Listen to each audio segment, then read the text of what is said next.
that African leaders haven't done anything about this deplorable situation. Well, let me tell you, my brother and sister, they have tried. Documented to this day, 22 coups where leaders were assassinated. France had something to do with it. The first 7, when they decided they were pulling out of the CFA and that they're going to print their own money, they were assassinated. Every time an African leader has tried to do what's best for their country, they were assassinated. Majority of them aided by France. It's a known fact. France forced the Francophone, and I hate that terminology. There is no such thing as Francophone, Anglophone. They made it up. But for the purposes of communication, I will use that. 14 of those countries, they said, in order for you to get your independence from us, you must sign this document. You thought they could have found a better name for the document. The document was called the Pact for the Continuation. I repeat, the Pact for the Continuation of Colonization. We are talking about giving you independence, but sign this pact for the continuation of colonization in a different format. And I'm going to highlight some of those issues that they said you must agree to if you are going to be independent. Hello. Maybe we need to redefine the meaning of independence for the French.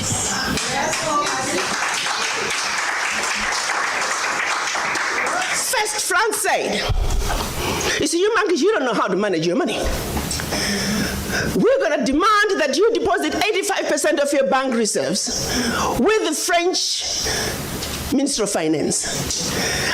Under the French Central Bank, under the control of the French Minister of Finance.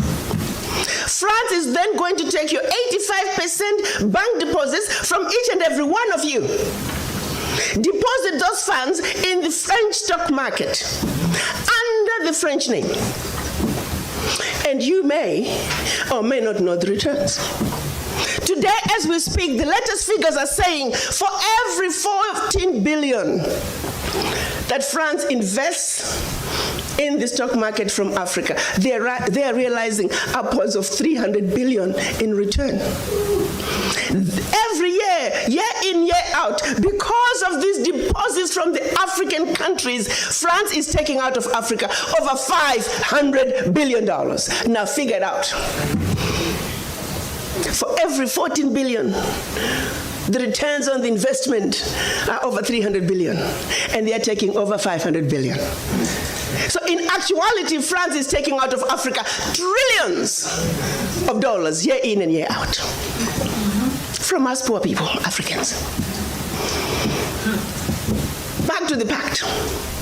So should you want to access some of your money that you have deposited with France, you have to submit your country's financial returns. And if approved, you get to get it as a loan. You can only access up to 20% of your money year in, year out as a loan at commercial interest rates. Your own money. As if that was not enough. They said all your minerals discovered, yet to be discovered, all your oil discovered, yet to be discovered. France and French companies have the first right of refusal. If there's anything left over that the French companies do not want, your people might have. To this day. They said you will only use the currency that we created for you because you're special Africans. We call it the CFA. There was the Central African CFA and the Western African CFA, same animal. And that France is the only one that can print it for you. 1958. Fast forward. They're still printing it for us. And if you start misbehaving, they just stop printing your money. And your country's in trouble. They also said your language of instruction shall be French, whether you like it or not.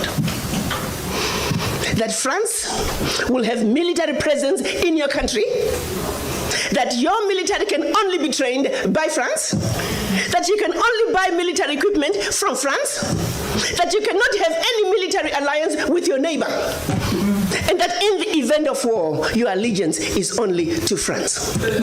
And furthermore, because they have military presence in your country, they can invade you without notice should they feel that the interests of France in your country are being violated.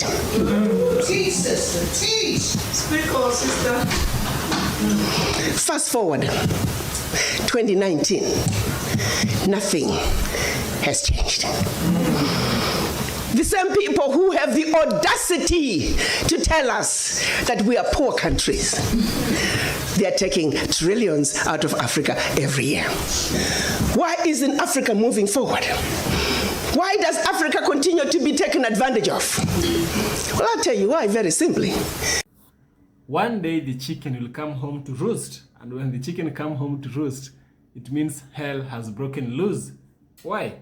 Dr. Arikana Chihombori-Quao talked about the problems that we are now facing in Niger, facing in Burkina Faso, facing in Niger. These are countries that were under neo-colonial power from the French, from the France government. These countries are very poor, and they're making their colonial powers very rich. Ghana, Niger, they don't have electricity, but France is powered. The raw material that powers the electricity in France is taken from Niger, but the average person in Niger does not have electricity. These are just, it seems like a script somebody has written, but it's not a script, it's reality. And these things were told by the Dr. Arikana Chihombori-Quao while she was still the ambassador, while she was still not demoted from the position, you know. I think she was too hot to handle. The corrupt leaders, we all have corrupt leaders. They don't like the truth being spoken to them, you know. One thing I also know is that Africans love somebody who is sweetening their pockets and somebody who is sweetening their hands. But there's something you always exchange in return. There's always a trade-off. Many people don't realize that there's always a trade-off with everything you do. You give me your money, I give you my time. You give me your money, I take your gold minerals, I take your uranium, I take your copper, I take your diamond, I take your zinc, I take your raw materials that is going to power my country. You know, these are things that the colonial powers are planting puppets. This is something which is obvious. It's very obvious, but a lot of us just ignore. It's funny, things which are obvious we tend to ignore, and things which are not obvious is what we focus on. What we really should focus on, we don't focus on. What we shouldn't focus on is what we focus on. Why is that? Why is that? Why is that? So having people like Dr. Arikana Chihombori-Quao is something which is important for the benefit of the average African, the lower African, and the African who is in the higher position. This woman was able to see the problems that are now happening in Niger, Burkina Faso, and Mali, long before they happened right now. And she warned Africans of neo-colonialism, and she warned the West, Africans will one day reawake. The Africans who have been enlightened, the Africans whom their eyes have been opened, have come to realize, no, we don't want you people of neo-colonialism anymore. You go back to your countries. Something that even bigger countries, Niger, Burkina Faso, and Mali, these are very small countries in terms of economy. But they decided, no, it's high time. Countries which have the manpower, countries which have the energy of taking back their independence, postmodern independence, are not. They're just seated there. They're enjoying. Wealth is going to the rich. Wealth is not even reaching the poor people. Wealth is going to the person who is closer to the colonizer. Wealth is going to the heads of state who agree with them. You see? the West will plant their leader whom they can control. We've seen it with the Tinubu. We've seen it with the person who was ousted in Niger, the president who was ousted in Burkina Faso, the president who was taken away from power in Mali. They realized, no, we need to kick them out. They kicked them out. They put the real people in power, the real deal. Traore is the real deal. The president of Niger is the real deal. The president of Mali is the real deal. It has to end. This neo-colonialism has to end. Until Africa comes together as a continent speaking with one voice, one continent, one people, nothing, and I repeat, nothing is gonna change. As individual little African countries, we are wannabe boxers. We will never make it fighting against the heavyweights. We must speak with one voice. Yeah. And this is exactly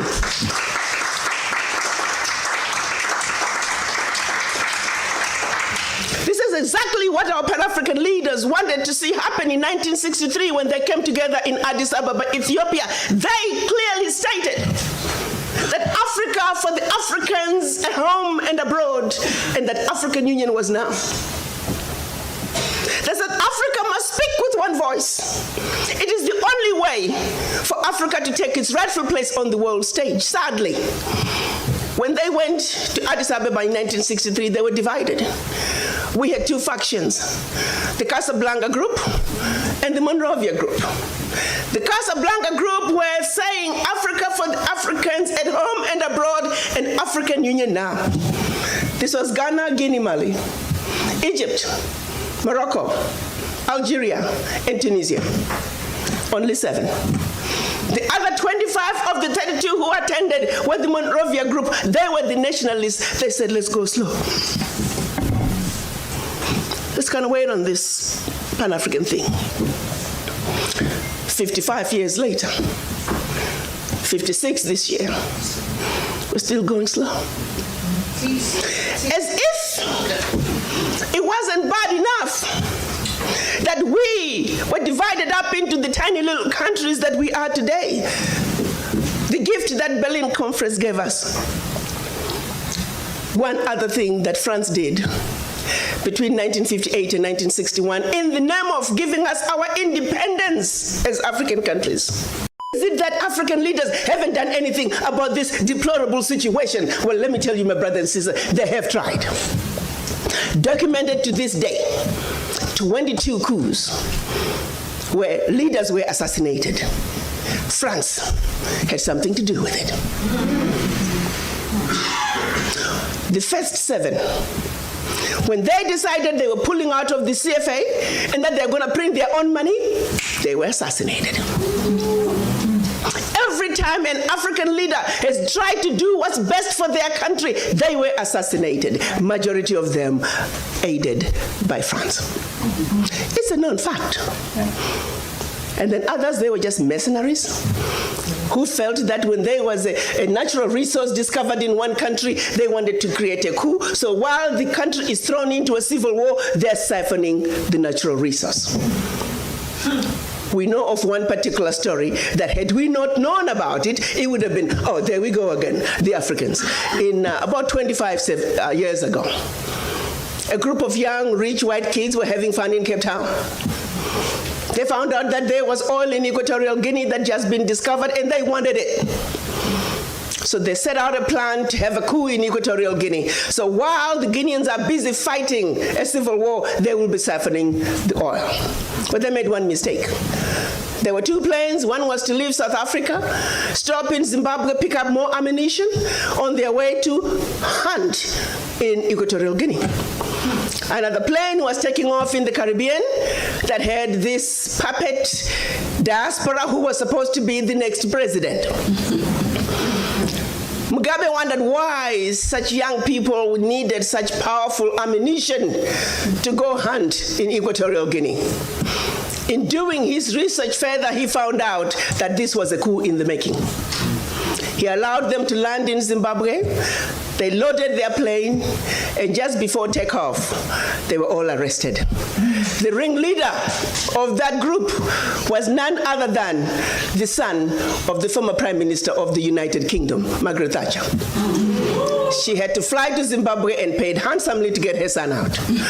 The last one of those prisoners left Zimbabwe about 6-7 years ago. Had these young people succeeded, it would have been another coup. There you go, the Africans again. Such, my brothers and sisters, is the story of your Africa. They don't do coups anymore. They simply create instability. So when you hear of an instability in an African country, ask yourself, what is really going on? Because what they are telling you is really going on is just a shiny object. The real issue is over here. And you need to stop before you start being used as an instrument of your own self-destruction. How do you put China in the same boxing ring with Eswatini? Eswatini has 1.2 million people. China has 1.4 billion people. And you put them on the same stage and say, go at it, negotiate. Are you with me? Yes. This is insanity of the highest order. How have we allowed this carnage to go on? When Eswatini is thrown in the same boxing ring with China and Eswatini collapses before Eswatini even gets on the stage, the world says, well, Eswatini, what's wrong with you? Why can't you take care of your people? Well, China came in and said, Eswatini, give me all your gold or else. And if Eswatini does not agree, they just go on next door to Lesotho and give Lesotho an extra $1. And if Lesotho doesn't take it, they just jump on to Togo, Central African Republic. It was all by design. 1884. They did something else in addition to chopping us up.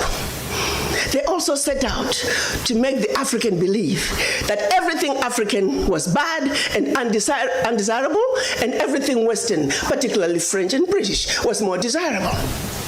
We call that the legacy of colonization. Prior to that, they had started long working on the slaves. Make them think everything about them, forget anything about Africa. Where you come from is a horrible place, diseased and dying people, constantly at war with themselves, uncivilized. Cut out any communications with them. You need to just know what we tell you.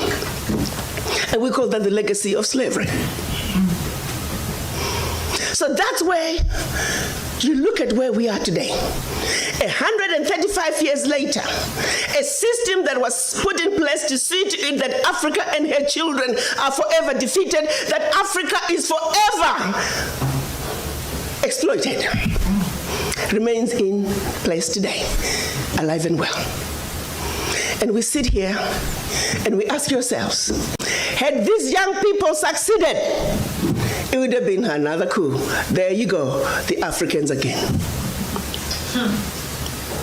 Such, my brothers and sisters, is the story of your Africa. They don't do coups anymore. They simply create instability. So when you hear of an instability in an African country, ask yourself, what is really going on?